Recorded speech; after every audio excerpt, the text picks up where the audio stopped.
Good morning, everyone. My name is Brenda. I'm from the East Central Florida Regional Planning Council. Jason is from Stetson, along with Megan. Sea Grant was the sponsor of this work that we're doing. We also have Little Growers, Embry-Riddle, Diversity of Thought, and One Lagoon Foundation. Brevard County is a partner with us because the area we're looking at, some of it is within unincorporated Brevard. So the project is actually county-wide. We're looking for areas within Brevard County that have issues with flooding. This ended up being an area that popped out to where we know that we've got very substantial flooding issues, and then the county was well aware of this, and so they kind of pushed us in this direction.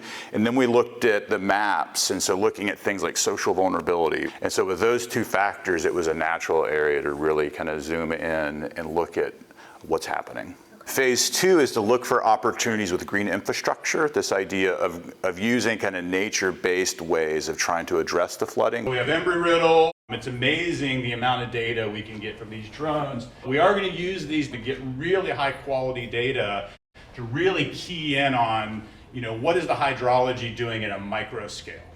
So this was naturally a slough, is what we'd call it.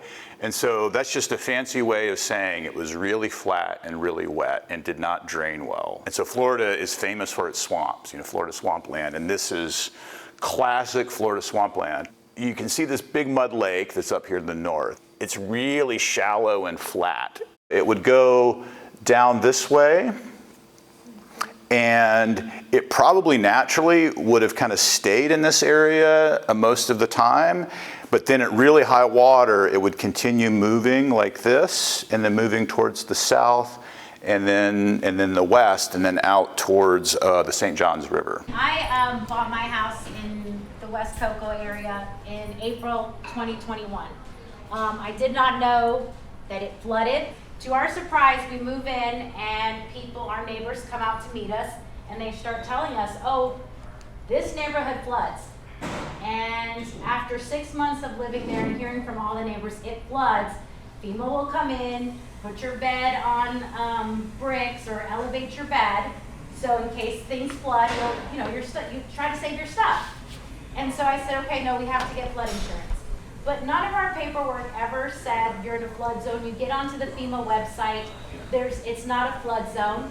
And so now what the county has done is they have come in with FEMA and started to purchase homes. And their solution is to knock the homes down. So we have lost neighbors who have lived in these homes for 50 or 60 years, and now they're forced to go pay rent somewhere, $1,800 rent when they had a home, because they just can't afford to rebuild and stuff. The FEMA flood maps are not reflecting that our communities are flooding. I mean, during Irma, West Cocoa had some people had 9 inches of flood water in their home. It's consistent across communities of color because a great deal of our communities are built on wetland. Oftentimes we're not aware of the situation that we're living in, or we've been in the community our entire lives. We've become accustomed to the flooding issues in the community.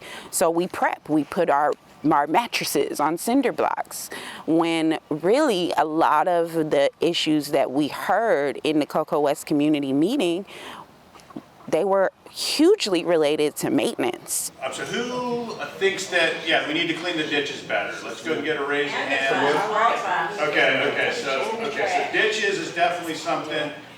Starting in the 50s, there was efforts to try to drain the landscape, which we see this all throughout Florida. So as we drive through, there's canals and ditches that are scattered all around this area. And the idea was that they were trying to move the water, they were trying to drain the swamps and trying to drain the land out towards the river. And so that's why we have all these ditches, was trying to move that water out.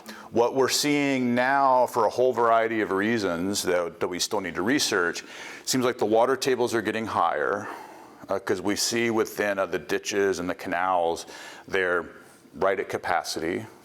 And then the movement of the water is just not very fast. And so then particularly you get a big rainfall event. And so like a hurricane, we can get 10, 12 inches of rain in one day. And that's when we've really seen really severe flooding in these areas. It just overwhelms the drainage systems. And then the areas that would have been swamps and would have held water historically, they hold water. And unfortunately, they end up going into people's houses and having very severe situations. We don't like to use the word trying to solve the flooding, right? We're not going to solve the flooding, but we can help to address it. Certainly within any of these canals and ditches, that one of the main issues, and this is everywhere where you have canals and ditches, if you have a lot of vegetation and material that creates like dams, that's obviously not good for drainage. And it is expensive to remove vegetation. Where the question becomes with old infrastructure, where if the maintenance is really expensive, you know, like to clear out like ditches, and if that's where having other projects to where, okay, how could we improve the functionality, make the maintenance costs less over time, but there's going to be investment that we have to make up front to make changes. When we build up our communities and then we're not protected or supported when we have issues like flooding, it's dehumanizing. You know, it's dehumanizing for our people that founded the community. It steals from our history. Where are our people going when our communities flood?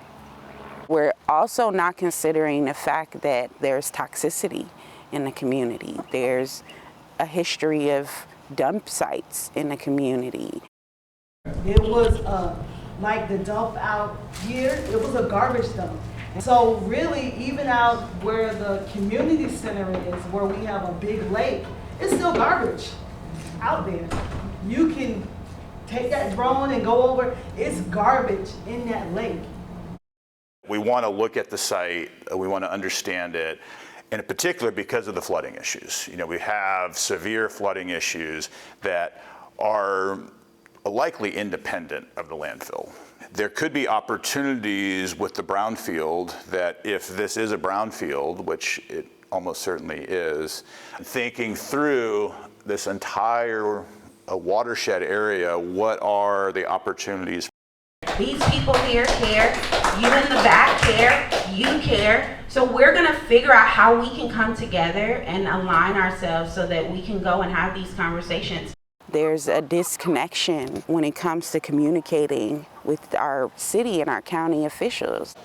As a citizen, you don't always have to wait for that meeting. You can request a one-on-one conversation, get to know your council people, make sure they get to know who you are. You need the data to support what you're saying, but then you need the very real stories from the citizens to make the data come to life. Data is amazing, but when you can put a human face to it, it's extraordinarily powerful. I'm really excited about this because I grew up, all my life I lived in West Cocoa, and that's all I know. And I didn't think that there could be an improvement, but now I see it can happen. For September, I will drive my neighbors to the next meeting, so they are here. Thank you. And so that's where we're at with really the next phase is to go and identify projects and then also look for funding sources. Right now, for doing these kinds of environmental projects, mitigation projects, if there's any kind of climate connection, which there obviously is here, it's a really good time to think big. Help to address some mistakes we've made in the past and then make a really big impact right now, but also something that could be really sustainable into the next 50, 100 years. Awesome.